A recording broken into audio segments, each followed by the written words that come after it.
दोस्तों नमस्कार। आज हम एक पेपर को मैं सॉल्व आउट करवा रहा हूँ और ये पेपर सॉल्व क्यों करवा रहा हूँ, मेरे ही एक स्टूडेंट दीपक ने इसको मुझे भेजा। हिमाचल प्रदेश स्टेट का भी पेपर हुआ था, जैसे हमारे रेट का पेपर होता है, हमारे आरटेट का पेपर होता है, वैसे ही हर राज्य का जो टेट का पेपर होता है। तो ये जस्ट अभी हुआ है 2020 में। तो अगस्त सितंबर में शायद ये परीक्षा हुई थी, अगस्त में।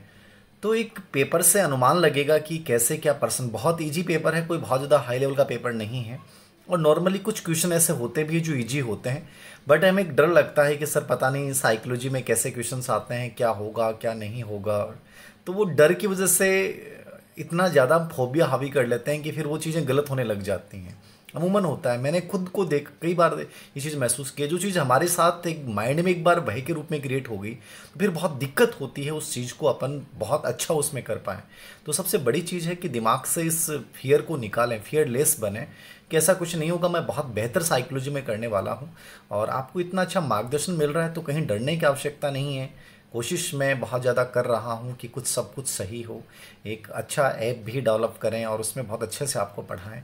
तो सब चीज़ें कोशिश करूँगा पूरी पूरी मैं। तो इस पेपर्स के माध्यम से बहुत सारे क्वेश्चन पेपर का मैंने आपको कहा था कि मैं सॉल्व आउट करवा दूंगा। तो इन क्वेश्चन पेपर के माध्यम से आपकी बहुत सारे कॉन्सेप्ट तो वैसे ही क्लियर हो जाएंगे। तो जो 30% मैं आपको आज बताने जा रहा हूँ, ये बेहद नॉर्मल पेपर है, लेकिन इससे एक आइडिया लगेगा कि पेपर कैसा आता है और आपका एक कॉन्फिडेंस बढ़ेगा कि कोई दिक्कत नहीं है, जब वहाँ से पेपर आए तो हम ऐसा इसमें 30 में से 30 कर सकते हैं।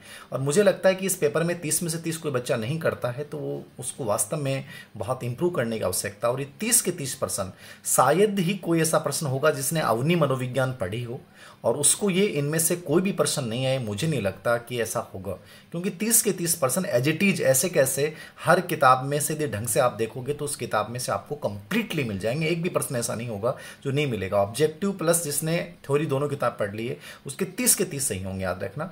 तो मैं ये बताने की मुझे आवश्यकता नहीं हुई किस पेज से कहाँ से उठाया गया है, क्योंकि सब कुछ वहीं से लगभग क्वेश्चन है। ठीक है, तो मैं बता दूंगा आपको कैसे क्या क्वेश्चन बन रहा है और कहाँ कैसा उत्तर होगा। तो देखिएगा, देखिए पहला प्रश्न इसमें पूछा गया है, व्यक्तित्व का द्विखंडीय सिद्धांत किसने दिया। अब देखिए लैंग्वेज को उलझाने की कोशिश की है।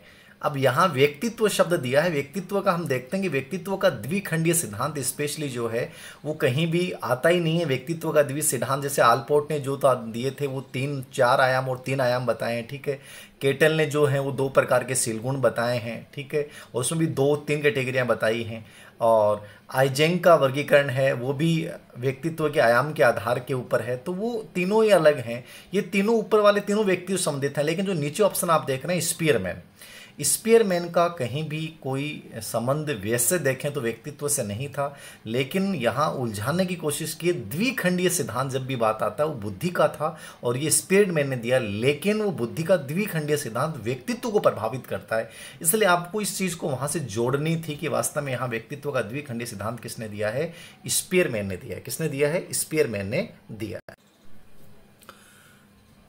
तो ये समझ में आ गया व्यक्तित्व का द्विखंडी सिद्धांत किसने दिया है, स्पीयरमैन ने। तो मतलब समझना क्या था आपको, व्यक्तित्व संबंधित ऊपर वाले तीनों व्यक्ति आते हैं। ठीक है ना, कि आइजेंक ने भी व्यक्तित्व के आयाम बताए, केटल ने भी, आलपोर्ट ने, लेकिन बुद्धि का सिद्धांत स्पीयरमैन ने दिया। लेकिन द्विखंडी सिद्धांत व्यक्तित्व का कहीं भी उल्लेख नहीं मिलता है, ये बुद्धि का सिद्धांत था। लेकिन चूंकि व्यक्तित्व को प्रभावित करना है इसलिए ऐसी चीजें आपको थोड़ा सा समझना पड़ेगा।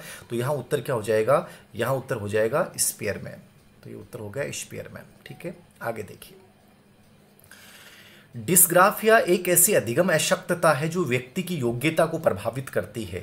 तो लगभग मैं आपको बोलता हूं कि लर्निंग डिसेबिलिटीज पे प्रश्न बहुत आते हैं, और ये चाहे रीट का पेपर हो, चाहे सीटेट का हो, चाहे आरटेट का हो, चाहे किसी भी राज्य के स्टेट एग्जाम का हो, लगभग लर्निंग डिसेबिलिटी मतलब ये फिक्स से प्रश्न है कि साहब यहाँ से एक प्रश्न आएगा। अब इस बिंदु को यदि आप गलती से भी नहीं तैयार करके जाते हैं तो आपकी मूर्खता है, बाकी पेपर वहीं से बनता है। अब डिस्ग्राफिया क्या अधिगम सकता, मुझे बताने की भी आवश्यकता नहीं, तुरंत आ जाएगा दृष्टि क्षमता, लेखन क्षमता, श्रवण क्षमता या चलने की क्षमता। तो डिस्ग्राफिया क्या है, डिस्ग्राफिया एक निश्चित रूप से क्या है, हमारा लेखन विकृति है कि बच्चा लिख नहीं पाएगा, गलत लिखता है, छोटा लिखता है, बड़ा लिखता है, अनियमित आकार में लिखता है। ठीक है, तो ये कौन सा है, लेखन अक्षमता। बहुत इजी प्रश्न है। तो डिस्ग्राफिया हो, चाहे वो डिसलेक्सिया हो, चाहे डिस्प्रेक्सिया हो, ये कंप्लीट वर्गीकरण जो मैंने आपको करवाया था वो कंप्लीट टॉपिक यूट्यूब पे भी डाला हुआ, उसको बहुत अच्छे से समझ के जाइएगा। यूट्यूब पे जो मैंने पढ़ाया है वो बेहतरीन तरीके से पढ़ाया है, तो वो अपना टॉपिक अच्छे से देख लेना। तो इजी प्रश्न हो गया, दूसरा भी अपना हो गया। तीसरा प्रश्न की ओर चलते हैं अपन लोग। बुद्धि लब्धि शब्द का सर्वप्रथम प्रयोग किसने किया। बहुत ही इजी पर्सन है ये भी। अब यहाँ समझने वाली चीज़ ये है, देखिए हमेशा ये चीज़ को मत दिमाग में फीड कीजिए कि मेरे को तो यही उत्तर करके आना है, मैं तो यही करके आऊँगा। नहीं, एग्जाम हॉल में जाने के बाद आपको देखना है कि ऑप्शन कौन से हैं और ऑप्शन के अकॉर्डिंग पर्सन की लैंग्वेज क्या और उसके अकॉर्डिंग मुझे उत्तर करना है। तो थोड़ा सा मैं इन प्रश्नों को फास्ट करवा रहा हूँ क्योंकि बहुत बड़ा वीडियो हो जाता है, फिर आप देख नहीं पाते, इसलिए थोड़ा शॉर्ट में। क्योंकि जब रिजोल्यूशन जब वाला हो जाएगा, कैमरे से मैं बनाऊंगा तो उसकी तो जीबी कम हो जाएगी, मोबाइल से बड़ा बनता है, इसलिए थोड़ा सा फास्ट करवाऊंगा, ठीक है। तो बुद्धिलब्धि शब्द का सर्वप्रथम प्रयोग, यहाँ आपको 3 लैंग्वेज समझनी है। बुद्धिलब्धि शब्द IQ, सर्वप्रथम प्रयोग। मैंने जब भी कहा है कि सर्वप्रथम का जब भी आता है बुद्धिलब्धि का तो विलियम स्टर्न आता है, हमेशा इस चीज को याद रखना। कौन आता है? विलियम स्टर्न आता है। लेकिन यहां विलियम स्टर्न तो ऑप्शन में नहीं, ठीक है। 1912 में विलियम स्टर्न ने इस शब्द का प्रयोग किया था और बुद्धिलब्धि का वास्तविक संपर्क और वर्तमान सूत्र सहित MA/CA गुणा 100 ये दिया था, टर्मन ने दिया था। तो ऑप्शन में टर्मन भी है, हल भी है, आलपोर्ट भी, स्टर्नबर्ग भी है। तो विलियम स्टर्न ऑप्शन में नहीं है, तो ऑप्शन नहीं है। तो फिर चाहे वो सर्वप्रथम ही क्यों नहीं लिखा हो, उत्तर क्या होगा? टर्मन होगा, ठीक है ना। तो 1916 में टर्मन ने कॉन्सेप्ट दिया था। लेकिन यदि सर्वप्रथम शब्द आता है और विलियम स्टर्न ऑप्शन में होता है दोस्तों, तो आपको विलियम स्टर्न ही करके आना है। ये स्कूल व्याख्याता में आया हुआ प्रश्न है, कहीं भी आपको सोचने की आवश्यकता नहीं है, इस चीज को याद रखना, ठीक है। तो ये प्रश्न बहुत बार पूछा गया, इसको देख लेना। आगे चौथा प्रश्न है, वो सबसे विवादित प्रश्न होता है और आप लोग बहुत पूछते हैं। पिछले 4 से 5 महीने में सबसे अधिक बार ये पूछा गया प्रश्न है। मतलब हर टीचर को आपने बार बार पूछा होगा। मैंने 2-3 वीडियो जो अपने यूट्यूब पे मैंने अपलोड किए थे, उन वीडियो में इस बात की व्याख्या की थी कि बताया कि लास्ट में जो प्रश्न मैंने कि ये विवादित प्रश्न है, इसका उत्तर ये करना है। तो मैंने इस प्रश्न का सॉल्यूशन भी करवाया था यूट्यूब के ऊपर शुरुआत में, लगभग 4 या 4.5 महीने पहले जो वीडियो मैंने डाले हैं, शुरुआती वीडियो, ठीक है ना, उनमें देखिएगा, वहाँ मैंने बताया भी है। आधुनिक मनोविज्ञान का जन्मदाता कौन है? देखो ये बड़ा विवादित प्रश्न है, आधुनिक मनोविज्ञान जन्मदाता। आधुनिक मनोविज्ञान का जन्मदाता की जब बात आती है तो अमेरिका में जो माना जाता है वो विलियम जेम्स को माना जाता है, क्योंकि दर्शन शास्त्र से अलग करने का श्रेय इनको जाता है, ठीक है। ये विवादित प्रश्न अपने आप में। अल्फ्रेड बीने मानसिक परीक्षण संबंधी है, सिगमंड फ्राइड नहीं मनोविश्लेषणवाद। विलियम वुंट ने प्रथम मनोवैज्ञानिक प्रयोगशाला की स्थापना जर्मनी के लिप्जिंग में की, प्रयोगात्मक मनोविज्ञान की शुरुआत की और प्रयोगात्मक मनोविज्ञान की शुरुआत करने के कारण आधुनिक मनोविज्ञान का जन्मदाता विलियम वुंट को विश्व स्तर पर माना जाता है। अमेरिका में विलियम जेम्स को माना जाता है, विश्व स्तर पर विलियम वुंट को माना जाता है। ये मैंने 3 से 4 महीने पहले जो यूट्यूब पे वीडियो डाला है उसमें मैंने लास्ट में ही बताया था कि इसकी यदि ऐसा प्रश्न आता है तो आपको विलियम वुंट करना है। अब हो सकता है कि प्रश्न भविष्य में डिलीट भी हो जाए, क्योंकि विलियम जेम्स के लिए भी साक्ष्य खूब सारे मिलते हैं। लेकिन मैं फिर भी यही कहूंगा आपको कि ज़्यादा अच्छा उत्तर विलियम वुंट है, क्योंकि विश्व स्तर पे हैं और अमेरिका में विलियम जेम्स माना जाता है। तो इस प्रश्न का समाधान शायद हो गया होगा और इसका आंसर भी विलियम वुंट माना गया प्रथम आंसर के में। तो आप विलियम वुंट करके आपको आना है, ठीक है।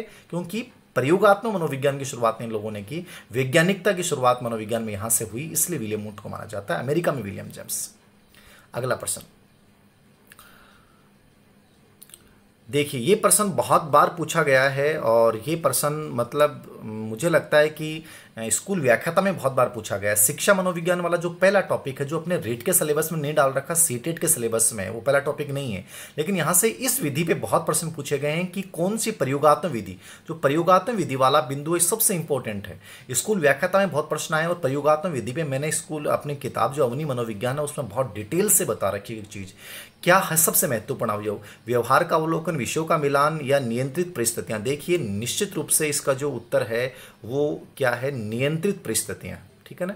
क्या उत्तर है? नियंत्रित परिस्थितियां। अब इस कैसे हैं देखिए, मैंने इसकी व्याख्या कर रखी है। प्रयोगात्मक विधि होती क्या है? पूर्व निर्धारित परिस्थितियों में उद्दीपक व अनुक्रिया के मध्य संबंधों का जो अध्ययन होता है वो प्रयोगात्मक विधि है, ठीक है। तो पूर्व निर्धारित मतलब आपके कंट्रोल में है, आपके क्या है? कंट्रोल में, कि यहां इन स्थिति में मुझे बच्चे के व्यवहार का नियंत्रण करना है। तो मूल रूप से इसका जो अध्ययन होता है वो नियंत्रित परिस्थिति में होता है, ठीक है। और किसके मध्य का अध्ययन? उद्दीपक अनुक्रिया के मध्य का संबंध का अध्ययन। किससे प्रारंभ होता है? समस्या से प्रारंभ होता है। ये मतलब इस पे इतने प्रश्न पूछे गए। स्कूल व्याख्याता हिस्ट्री में 2 प्रश्न थे, भविष्यवाणी करने में कंप्लीट चीजें मैंने किताब में की चीजें बता रखी है। एज इट इज ये लैंग्वेज आपको किताब में अवनी मनोविज्ञान में मिल जाएगी। तो इसका आवश्यक तत्व क्या होगा? नियंत्रित परिस्थितियां। प्रयोगात्मक विधि का प्रतिपादक विलियम वुंट को माना गया है। तो बहुत सारे प्रश्न इससे पूछे जाते हैं। ये विधि आपको पढ़नी चाहिए यदि अपने सिलेबस में, वैसे अपने टॉपिक है नहीं वैसे फिर भी। नेक्स्ट, कौन सा आयु समूह है परवर्ती बाल्यावस्था की श्रेणी में आता है? देखिए, परवर्ती बाल्यावस्था, ये प्रश्न बहुत ही आते हैं रीट सीटेट जैसे एग्जाम में। परवर्ती, पूर्व बाल्यावस्था, उत्तरवर्ती, परवर्ती बाल्यावस्था, पूर्व बाल्यावस्था और परवर्ती बाल्यावस्था। तो ये प्रश्न से वो किशोरावस्था के संदर्भ में हो, चाहे शैशवावस्था के संदर्भ में हो। मैंने जो अवस्थाओं का वर्गीकरण आप लोगों को करा है, किताब में भी दे रखा है, उसमें भी चीजें क्लियर कर रखी हैं। तो परवर्ती बाल्यावस्था, बाल्यावस्था के दो वर्गीकरण, शेष अवस्था को 0 से 2 माना गया, 2 से 6 को पूर्व बाल्यावस्था कहा गया और 6 से 12 या 11 को परवर्ती बाल्यावस्था। पूर्व बाल्यावस्था जब 2 से 6 है तो याद रखना परवर्ती बाल्यावस्था क्या हो जाएगी, 6 से 12। तो इसमें कहीं भी यहाँ 11 वर्ष है, 12 वर्ष ऑप्शन नहीं है, तो उत्तर सही क्या हो जाएगा, 6 से 11 वर्ष जो है वो ऑप्शन सही हो जाएगा, याद रखना। पूर्व 2 से 6 है, परवर्ती क्या हो जाएगी, 6 से 11 हो जाएगी। ऑप्शन के अकॉर्डिंग आपको तय करना। तो ऐसे प्रश्न बहुत पूछ जाते हैं, पूर्व किशोरावस्था, परवर्ती किशोरावस्था, पूर्व शैशवावस्था, इस प्रकार से। ठीक है, नेक्स्ट। प्रचलित योजनाओं में नई जानकारी जोड़ने को किस नाम से जाना जाता है? बहुत इंपॉर्टेंट प्रश्न है और ये प्रश्न भी इंपॉर्टेंट, मैंने पहले भी कहा कि जीन पियाजे इतना महत्वपूर्ण व्यक्ति है कि इस पे प्रश्न जरूर आएंगे। ऐसा कभी नहीं हो सकता कि जीन पियाजे, सिगमंड फ्राइड, वाइगोत्स्की, ठीक है ना, इन पे प्रश्न नहीं आए। इनको बहुत अच्छे से आपको तैयार करके जाना है और जीन पियाजे मैं करवा दूंगा, याद रखना। और कोशिश ये रहेगी कि बहुत सारी चीज़ें मैं करवाऊँ, ठीक है। खुद का मेरा ऐप होता तो बहुत आराम से चीज़ें ईजी हो जाती। तो कोशिश है, प्रयासरत हूँ बहुत अच्छा करने के लिए, आप लोगों के लिए करेंगे भी, ठीक है। तो मैं पढ़ा दूंगा, समझा दूंगा, ये चीज़ें ऑब्जेक्टिव क्वेश्चंस के माध्यम से समझा दूंगा। ये बहुत अच्छा प्रश्न है। प्रचलित योजनाओं में नई जानकारी जोड़ने को किस नाम से जाना जाता है? इंपॉर्टेंट प्रश्न है ये, ठीक है। यानी कि जीन पियाजे ने जो कॉन्सेप्ट बताए हैं, चाहे वो एडेप्टेशन, अनुकूलन है, चाहे वो आत्मीकरण है, शात्मीकरण है, चाहे वो साम्य धारण है, चाहे इक्विलिब्रेशन है, उनको बहुत अच्छे से समझना है। स्कीमा इनको बहुत अच्छे से समझना है, इन पे बहुत प्रश्न आते हैं। देखिए, इसमें समझना था प्रचलित योजना यानी पूर्व ज्ञान में नई जानकारी जोड़ना को किस नाम से जाना जाएगा, मतलब किस अवधारणा के तहत बच्चा पूर्व ज्ञान की सहायता से नवीन समस्याओं का समाधान करता है, ठीक है। पूर्व ज्ञान जिसमें प्रधान होगा, पूर्व में कोई चीज नहीं जुड़ेगी, ठीक है, पूर्व हटेगा नहीं। वो हमेशा याद रखना कौन सी अवधारणा होती है, आत्मसातीकरण होती है, एसिमिलेशन होती है, जिसको सात्मीकरण भी बोलते हैं, ठीक है। तो मैं समझाऊंगा ये संगठन, साम्य धारण, समायोजन, ये सब समझाऊंगा। जीन पियाजे पे एक बहुत अच्छा वीडियो लेके आऊंगा, उसमें सब कॉन्सेप्ट। तो आत्मसातीकरण का मतलब होता है पूर्व प्रचलित योजनाओं में नई चीजें जोड़ना, या आत्मसातीकरण होता है। और जब नई में पुरानी, मतलब नई जो है वो प्रधान बन जाती है और पुरानी कमजोर हो जाती है, वो साम्य धारण बन जाती है, याद रखना। साम्य धारण नहीं, वो बन जाएगी समंजन, आपका जो समायोजन है। और साम्य धारण जो होता है वो दोनों में संतुलन स्थापित करने की प्रक्रिया। इसका मैं विथ एग्जाम्पल देके बताऊंगा। मैंने किताब में भी एक ऊंट का एग्जाम्पल दे रखा है, तो मैं डिटेल में समझाऊंगा, यहाँ बहुत लंबा टाइम हो जाएगा। तो मैं एक अलग वीडियो बनाऊंगा, उसमें कंप्लीटली शब्दावली बहुत आराम से और बहुत प्राउड के साथ आपको फील हो जाएगा कि सर रियली में हमें समझ में आ गया, कभी भी डाउट नहीं रहेगा, इतना अच्छा समझा दूंगा, ठीक है। नेक्स्ट देखें, पावलोव के अनुबंधन सिद्धांत में अनुबंधित उद्दीपक है। तो पावलोव पे भी बहुत प्रश्न आते हैं। तो पावलोव में कंडीशन कौन सा और नॉन कंडीशन कौन सा, यूसीएस और सीएस कौन सा है, वो सबको पता है, बहुत इजी प्रश्न है, ठीक है। भोजन जो था वो अनकंडीशन स्टिमुलस था, क्योंकि वहां कोई कंडीशन नहीं था। भूखा व्यक्ति भोजन को देख के लार टपकाएगा, लेकिन घंटी को भोजन से पहले उपस्थित करना, ठीक है। और वो जो समय है उसके अकॉर्डिंग बार बार जब प्रस्तुत किया जाता है, तो कुत्ता जो घंटी के साथ अनुबंधन स्थापित करता है, तो घंटी कंडीशन पैदा कर रहा है, तो घंटी अनुबंधित उद्दीपक हो जाएगा। तो इसमें कोई डाउट ही नहीं है, मुझे नहीं लगता कि ऐसे प्रश्नों पे अपन ज्यादा डिस्कशन करें। घंटी अनुबंधित उद्दीपक है और भोजन क्या है, अननुबंधित है। नेक्स्ट, गेस्टाल्टवाद शब्द का अर्थ क्या है? बहुत बारी प्रश्न पूछा गया है, गेस्टाल्टवाद क्या है? तो गेस्टाल्टवादी शब्द जो है वो गेस्टाल्टवादी संप्रदाय जो मैक्स वर्दिमर, कोहलर, कोफका की अवधारणा है और 1912 में जर्मनी में संप्रदाय की स्थापना है। गेस्टाल्टवाद शब्द का अर्थ क्या है? बहुत बार प्रश्न आया है, संपूर्णाकार, पूर्णाकार, हूल, ठीक है। मतलब कोई भी चीज को जब हम देखते हैं तो सबसे पहले उसकी संपूर्णाकृति पे देखते हैं, उसके आंशिक भागों पे बाद में ध्यान देंगे। धीर सर से आप पढ़ रहे हो तो कहोगे यार धीर सिंह सर बहुत अच्छा पढ़ाते हैं। मान लो उसकी कमी आएगी, राइटिंग अच्छी नहीं है सर की, तो आप कह दोगे यार सर में और तो बहुत अच्छा राइट, वो बाद में आएगा दिमाग में, लेकिन पहली चीज दिमाग में आएगी यार सर गजब पढ़ाते हैं, ठीक है। संपूर्णता, या मान लीजिए मैं अच्छा नहीं पढ़ाता, अरे सर बकवास पढ़ाते हैं। पहली प्रतिक्रिया जो होती है वो संपूर्णता को लेकर होती है। तो समग्रता शब्द इसका अर्थ है, पूर्णाकार इसका अर्थ है। तो गेस्टाल्टवाद शब्द का अर्थ क्या हो गया यहाँ पे? समग्र रूप से। ये प्रश्न भी बहुत बड़ा है। नेक्स्ट, भाषा चिंतन पे आधारित होती है, किसने कहा है? बहुत इंपॉर्टेंट पर्सन है।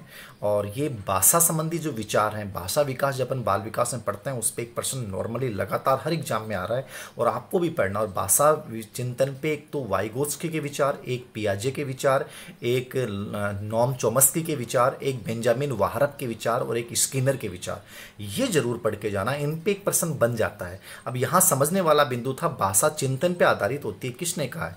देखिए, दो व्यक्ति वाइगोत्स्की और जब जीन पियाजे को अपन पढ़ते हैं तो वाइगोत्स्की कहता है कि विचार चिंतन जो है वो पहले उत्पन्न होता है और बाद में जो है वो भाषा आती है। पियाजे कहता है कि भाषा विचार से पहले ही उपस्थित हो जाती है, लेकिन भाषा की जो आधारशिला है वो विचार या चिंतन है। कि उन्होंने कहा है कि बच्चे संसार का आंतरिक निरूपण जो है वो चिंतन के माध्यम से करते हैं, किसी चीज़ को देखते हैं और फिर उसका अनुकरण करते हैं। उसमें भाषा नहीं होती है, उसमें केवल विचार है, उसमें केवल चिंतन है। ठीक है, तो चिंतन का एक साधन है भाषा। ठीक है, आवश्यक नहीं है कि वो हर समय उपस्थित रहे। तो उन्होंने कहा है कि भाषा के विकास के लिए, यानी भाषा को समझने के लिए, भाषा को सर्वाधिक समझने के लिए भाषा के आधार से लगा जो काम करता है वो विचार करता है, चिंतन करता है। तो भाषा चिंतन पे आधारित होती है। विचार किसका था? ये पियाजे का था। याद रखना, इस चीज़ को याद रखना, बहुत इंपॉर्टेंट बिंदु है। पियाजे वैसे मोस्ट इंपॉर्टेंट है, तो पियाजे जो है आपको याद रखना है कि पियाजे उत्तर होगा, भाषा चिंतन पे आधारित होती है। नेक्स्ट देखिए, स्वयं व दूसरों की अनुभूतियों और भावों को देखने, समझने, उनमें विभेदन करने की योग्यता। मैं खुद को समझना है, दूसरों को समझना है और उनमें अंतर करने की योग्यता। ये आपकी जॉन मेयर व पीटर सेलो की डेफिनेशन को उठाया है हिमाचल प्रदेश स्टेट के एग्जाम में। उन्होंने एक डेफिनेशन दी है संवेगात्मक बुद्धि के बारे में। मैं खुद को जानता हूँ, दूसरों को जानता हूँ और उनमें अंतर करने की योग्यता जब विकसित हो जाती है वो संवेगात्मक बुद्धि है। तो ये किसके बारे में कहा गया है? ये सावेंगिक बुद्धि के बारे में कहा गया है। तो कोई ज़्यादा सोचना ही नहीं है संवेगात्मक बुद्धि क्या है क्या नहीं है, इस पर चर्चा यहाँ नहीं करूँगा, ऑलरेडी वीडियो बना रखा है यूट्यूब पे। 16 पीएफ के मापन हेतु किसका प्रयोग किया जाता है? 16 पीएफ मतलब प्राइमरी फैक्टर। और 16 पीएफ का प्रश्न बहुत बार पूछा गया है और यहाँ 16 पीएफ आते हैं आपके दिमाग में तुरंत आ गया होगा। 16 पीएफ का संबंध किससे है? केटल से है। और केटल ने किसका सिद्धांत दिया था? व्यक्तित्व का शील गुण उपागम से ये संबंधित रखते हैं। ठीक है, तो व्यक्तित्व के शील गुण उपागम में उन्होंने जो प्राथमिक शील गुण बताए वो कितने बताएं? 16 शील गुण बताएं। तो 16 पीएफ जो है उसका प्रयोग किससे संबंधित हो गया? व्यक्तित्व से हो गया। तो ये किसके उदाहरण है? केटल की है। तो बहुत इजी प्रश्न है। नेक्स्ट, चालक सिद्धांत किससे संबंधित है? Drive theory. आप देखिए यहाँ सही शब्द तो ये होता है ड्राइव रिडक्शन थ्योरी किससे संबंधित है। ठीक है ना, क्योंकि विप्रेरणा के जब सिद्धांत पढ़ते हैं तो ड्राइव रिडक्शन थ्योरी आती है, सिर्फ चालक सिद्धांत नहीं आता, लेकिन पर्सन जैसा आ रहा है उसके अकॉर्डिंग आपको उत्तर करना है। तो अधिगम से संबंधित है, बुद्धि से संबंधित है, विप्रेरणा से संबंधित है, व्यक्ति से संबंधित है। तो चालक सिद्धांत जो शब्द शब्द आएगा वो चालक सिद्धांत जो स्पेशली किससे आता है? अभिप्रेरणा से संबंधित है, आपको पता। और अभिप्रेरणा टॉपिक हमने जस्ट पढ़ा है, तो मुझे नहीं लगता है कोई विवाद होगा आप में। ठीक है, और यदि पूछ ले कि चालक सिद्धांत किसने दिया था तो स्पेशली सीएल हल का नाम आएगा। किसका नाम आएगा? सीएल हल का। नेक्स्ट देखिए, प्रासंगिक अंतर्बोध परीक्षण टीएटी का निर्माण किसने किया? बहुत इजी प्रश्न है। प्रासंगिक अंतर्बोध परीक्षण कह दो, कथानक बोध परीक्षण कह दो, जिसमें 30+1 एक 31 कार्ड होते हैं। ठीक है, मॉर्गन मूरे ने इसको दिया है और मैं इसमें कार्डों के माध्यम से बच्चों को समझाता हूँ। ऑफलाइन जब क्लास होती है तो कार्ड दिखा दिखा के पूरा किस प्रकार से बच्चा इसमें कहानी लिखता है, बड़ा आनंद भी आता है इस टॉपिक को जब हम पढ़ते हैं। तो मरे व मॉर्गन, और बहुत जल्दी ऑफलाइन क्लासें शुरू भी हो रही हैं तो आनंद फिर से शुरू होने वाले हैं।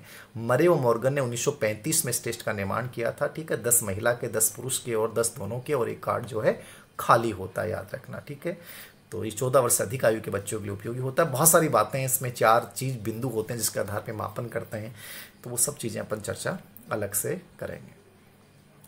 एकाधिक बुद्धिमानी का सिद्धांत कहता है, एकाधिक बुद्धिमानी, अब लैंग्वेज उलझा रही है, एकाधिक बुद्धिमानी इंग्लिश में देखोगे तो आप इधर आ जाएगा मल्टीप्लाई इंटेलिजेंस। ठीक है, यानी कि बहुबुद्धि का सिद्धांत क्या कहता है? तो बहुबुद्धि का सिद्धांत किसने दिया था? थॉर्नडाइक ने दिया था। और क्या कहता है? वो कहता है कि बुद्धि में सामान्य तत्व नहीं होता, विशिष्ट मानसिक इकाइयों से निर्मित होती है और बुद्धि के अनेक प्रकार होते हैं। स्पेशली उन्होंने 6 प्रकार चर्चा की है। तो यहाँ बहुत ईजी प्रश्न आपको देखने को मिलेगा। बुद्धि तेजी से बढ़ाई जा सकती है, बुद्धि कई प्रकार की हो सकती है, प्रभावी अध्यापन के द्वारा बुद्धि बढ़ाई जा सकती है, पेपर पेंसिल परीक्षण सहायक नहीं है, तो इसमें कोई दिक्कत ही नहीं है। बुद्धि कई प्रकार की हो सकती है। उन्होंने कहा भी कि बुद्धि में कोई जी कारक नहीं होता, बुद्धि विविध प्रकार की होती है। बहुबुद्धि सिद्धांत है, किसने दिया था? मल्टीप्लाई इंटेलिजेंस था। ये किसने दिया था? बहुबुद्धि सिद्धांत जो है एक प्रकार से वैसे तो बहुबुद्धि सिद्धांत जब आता है तो आपका क्या आएगा, बहुकारक मल्टीप्लाई। देखिए यहाँ थोड़ा सा उलझान लैंग्वेज कर रहा है, मल्टीप्लाई इंटेलिजेंस, तो ये थॉर्नडाइक का है, सर्वाधिक बुद्धिमानी का सिद्धांत, ठीक है। बहुबुद्धि सिद्धांत जो आता है वो कौन आता है, हार्वर्ड गार्डनर। तो वो भी एक प्रकार से इसी बात का समर्थन करता है कि बुद्धि अनेक प्रकार की हो सकती है। तो यहाँ बहुबुद्धि सिद्धांत भी आप इसको मान सकते हैं, क्योंकि लैंग्वेज दोनों उलझी हुई है, और बहुकारक सिद्धांत, लेकिन मेरे अकॉर्डिंग ज़्यादा सिद्धांत ये होगा मल्टीप्लाई इंटेलिजेंस शब्द आ रहा है, फैक्टर नहीं आ रहा। तो ये हार्वर्ड गार्डनर वाले सिद्धांत के संदर्भ में पूछा, और हार्वर्ड गार्डनर ने भी यही कहा है कि बुद्धि के विविध प्रकार हैं और हर प्रकार अपने आप में एक विशिष्ट होता है, ठीक है। तो ये निश्चित रूप से हार्वर्ड गार्डनर वाला सिद्धांत वैसे भी रीट और सीटेट में अलग से सिलेबस में डाल रखा है, तो ये उसी संदर्भ में है कि बुद्धि के जो 9 प्रकार हैं बहुत इंपॉर्टेंट हैं, वो आपको समझना है। नेक्स्ट, तो यहाँ क्या हो जाएगा, बुद्धि कई प्रकार की हो सकती है। आगे देखिए, कौन सा एक सवेंग का है, ये प्रश्न मेरे से किसी बच्चे ने 4-5 दिन पहले भी पूछा था। कौन सा सवेंग का प्रकार है? सवेंग आत्मविकास से बहुत प्रश्न आते हैं। सवेंग जो होते हैं मुख्य रूप से कितने प्रकार के होते हैं, 14 मूल परिवर्ती, 14 सवेंग होते हैं। ये मैकडूगल की सारणी है। अब मैकडूगल के अकॉर्डिंग तो आपको दिक्कत ही नहीं आएगी, लेकिन यहाँ विवाद क्या हो जाता है, स्मृति है, डर, ध्यान, उत्तेजना। अब यहाँ समझना है, देखिए स्मृति मानसिक क्रिया हो गई, ध्यान मानसिक क्रिया है, अब बचे 2 उत्तेजना और डर। डर क्या है? अब डर के स्थान पे यदि भय लिखा होता तो आप समझ जाते कि भय तो सवेंग है, तो डर क्या है, भय का ही रूप है, तो भय सवेंग है। उत्तेजना सवेंग नहीं है। ब्रिजेश क्या कहता है कि जन्म के समय कोई सवेंग नहीं होता, केवल उत्तेजना होती है, 2 वर्ष तक सभी सवेंगों का विकास हो जाता है। तो उत्तेजना को उसने सवेंग माना ही नहीं था, किसने, ब्रिजेश ने। तो उत्तेजना एक सवेंग नहीं है, डर एक निश्चित रूप से सवेंग। तो डर का मतलब क्या है, भय। तो यहाँ उत्तर क्या हो गया, डर। नेक्स्ट, सामाजिक अधिगम का सिद्धांत किसने दिया? कहीं चर्चा भी करने की आवश्यकता नहीं है, तुरंत आपके दिमाग में आ गया होगा। सामाजिक अधिगम का सिद्धांत किसने दिया है? अल्बर्ट बांडुरा, ठीक है। अल्बर्ट बांडुरा के सिद्धांत को सामाजिक अधिगम कह दो, प्रत्यक्ष अधिगम कह दो, प्रतिरूप अधिगम कह दो, मॉडलिंग अधिगम कह दो, ठीक है। तो बहुत महत्वपूर्ण सिद्धांत है और बहुत ईजी सिद्धांत है, बड़ा इंटरेस्टिंग सिद्धांत भी है कि कैसे बच्चा दूसरों को ऑब्जर्व करके सीखता है। हम खुद से नहीं सीखते, दूसरों को प्रत्यक्ष में देख कर सीखते हैं। अल्बर्ट बांडुरा, तो उत्तर क्या हो जाएगा, अल्बर्ट बांडुरा। नेक्स्ट, मेस्लो के अनुसार सबसे पहले आवश्यकताएं। सर मेस्लो मैंने आपको पढ़ाया नहीं है, मैं 1-2 दिन में मेस्लो का वीडियो भी मैं डालूंगा अच्छा सा, कि मेस्लो पे बहुत आवश्यकता पदानुक्रम सिद्धांत जब इन्होंने दिया था, बहुत इंपॉर्टेंट है कि आवश्यकता पदानुक्रम सिद्धांत क्या, उन्होंने आवश्यकताओं को कैसे व्यवस्थित किया, ये आपको समझना था। तो आवश्यकता पदानुक्रम सिद्धांत में उन्होंने 5 आवश्यकताएं स्पेशली बताई, जिसमें सुरक्षा, सम्मान, दैहिक और सामाजिक, 4 ऑप्शन आपके सामने। सबसे नीचे यानी हमारे जीवन का जो बेस होता है वो शारीरिक आवश्यकताएं होती हैं, ठीक है, दैहिक आवश्यकताएं। उसके बाद क्या आती है, आपकी सुरक्षाएं आती हैं, उसके बाद प्रेम, सम्मान, सामाजिक आती हैं, और उसके बाद जो आती है वो आपका सम्मान आता है, रिस्पेक्ट, और लास्ट में आता है आत्मसिद्धि। सबसे ऊपर आत्मसिद्धि होती है, लेकिन सबसे प्रश्न क्या पूछ रहा है, सबसे पहले कौन सी आवश्यकता आती है, सबसे पहले कौन सी आवश्यकता आती है, ये आपको समझना है। तो सबसे पहले कौन सी आवश्यकता आती है, तो सबसे पहले आवश्यकता हमारे जीवन की प्राथमिक आवश्यकता होती है, वो निम्न स्तरीय आवश्यकता जिसको कहते हैं, वो किसको कहते हैं, दैहिक आवश्यकता कहते हैं। प्रश्न ये पूछता है कि सर्वश्रेष्ठ आवश्यकताएं कौन सी होती हैं, तो वहां आत्मसिद्धि आता है। तो ये प्रश्न बहुत बार पूछता है। तो दैहिक, भोजन, पानी, काम, नींद, मलमूत्र त्यागी हमारी आवश्यकताएं। आगे देखिए, बुद्धि लब्धि निकालने का सही फार्मूला, ठीक है। बुद्धि लब्धि निकालने का बहुत इजी प्रश्न है, मुझे लगता नहीं कोई कंफ्यूजन होगा। बुद्धि लब्धि निकालते हैं वो कैसे निकालते हैं, 3 सूत्र याद रखना, शैक्षिक लब्धि, उपलब्धि लब्धि और बुद्धि लब्धि, तीनों इंपॉर्टेंट है, ठीक है। तो बुद्धि लब्धि निकालने का सूत्र 1912 में सबसे पहले स्टर्न ने दिया, लेकिन वास्तविक वर्तमान जो सूत्र वो टर्मन ने 1916 में दिया था, और MA/CA गुणा 100। तो ये सूत्र है B, MA/CA गुणा 100। और इस पर प्रश्न जो पूछ सकता है वैसे पूछ सकता है कि एक बालक की मानसिक आयु इतनी है, वास्तविक आयु इतनी, बुद्धि लब्धि ज्ञात करो, या ऐसे प्रश्न पूछ लेगा कि वो बालक किस कैटेगरी का बालक होगा। तो इस सूत्र से आपको प्रश्न निकालने का तरीका भी आना चाहिए, इसको समझना, याद रखना। तो शैक्षिक लब्धि, उपलब्धि लब्धि और बुद्धि लब्धि, तीनों सूत्र इंपॉर्टेंट है। आगे देखिए, अगला प्रश्न है 20 नंबर का, प्रयत्न व भूल का सिद्धांत किसने प्रतिपादित किया? मुझे लगता नहीं कि यहाँ समय खोने की आवश्यकता है, आपको निश्चित रूप से पता है किसने दिया था, थॉर्नडाइक ने दिया था, और 1898 में दिया था। बहुत से बच्चे इसको 1913 करते हैं, 1913 नहीं होगा, 1898 होगा। एनिमल इंटेलिजेंस रिसर्च पेपर में इसका प्रतिपादन किया था, उसमें बहुत सारी बातें हैं, ठीक है। इसको भी करवाएंगे, अधिगम जब पढ़ेंगे, सबसे इंपॉर्टेंट टॉपिक साइकोलॉजी का अधिगम लर्निंग ही होता है, वहाँ बहुत अच्छा अंडरस्टैंडिंग होती है। नेक्स्ट, बालक की अनुबंधित उद्दीपक के समान अन्य उद्दीपकों की प्रति अनुक्रिया की प्रवृत्ति क्या कहलाती है? ये आप सीएस के प्रति जो अनुक्रिया कर रहे हो वो अन्य उद्दीपक के प्रति भी करने लग जाओगे, वो घटना क्या कहलाती है? उद्दीपक सामान्यीकरण। क्या कहलाती है? उद्दीपक सामान्यीकरण। किसने यूज किया है? आईपी पावलोव ने, कि मूल उद्दीपक के प्रति की जाने वाली अनुक्रिया को अन्य उद्दीपक के प्रति भी आप करना प्रारंभ कर दोगे, उद्दीपक सामान्यीकरण होगा। तो यहाँ शब्द कौन सा है आपको तुरंत देखना है? सामान्यीकरण। उद्दीपक सामान्यीकरण होता तो भी सही था, लेकिन सामान्यीकरण दे रखा है तो भी उत्तर क्या हो जाएगा? सामान्यीकरण। कि कुत्ता जो है वो भोजन के प्रति लार टपकाता है, लेकिन वो अन्य उद्दीपक के प्रति भी लार टपकाना शुरू कर देगा, घंटी के प्रति भी लार टपकाना शुरू कर देगा, बाद में लाइट जलने पे भी लार टपकाना शुरू कर देगा। तो वो सब क्या है? सामान्यीकरण है। यानी वो एक परिस्थिति के प्रति की जाने वाली क्रिया को दूसरी परिस्थिति के प्रति भी करता है। IP Pavlov most important.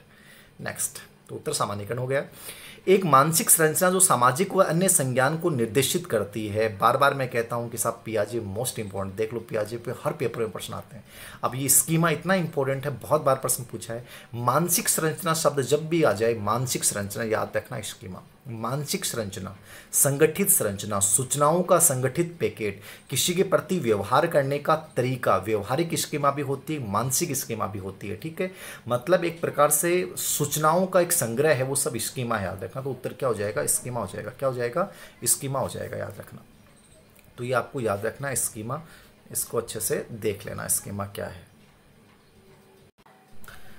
तो ये स्कीमा आपको याद रखना इंपॉर्टेंट है, याद रखना स्कीमा बहुत इंपॉर्टेंट है। स्कीमा पे मैं अलग से मैंने कहा ना कि पियाजे की शब्दावली मैं समझा दूंगा। आत्मीकरण, समंजन, समय धारण, संगठन, ये कंप्लीटली विकेंद्रीकरण, केंद्रीकरण, सब चीज़ें बता दूंगा। उससे पियाजे जैसे पढ़ोगे तो बहुत सारी चीज़ें, 2% तो आपके रेट के सब सही हो जाएंगे, वो मेरे पे छोड़ दो, मैं करवा दूंगा। ठीक है, तो स्कीमा क्या है? सूचनाओं की संगठित संरचना है, मानसिक संरचना है, जिसके द्वारा हम वस्तु का प्रत्यक्षीकरण करते हैं, देखते हैं, समस्याओं का समाधान करते हैं, वो सब हम स्कीमा की सहायता से करते हैं, याद रखना, बहुत इंपॉर्टेंट है।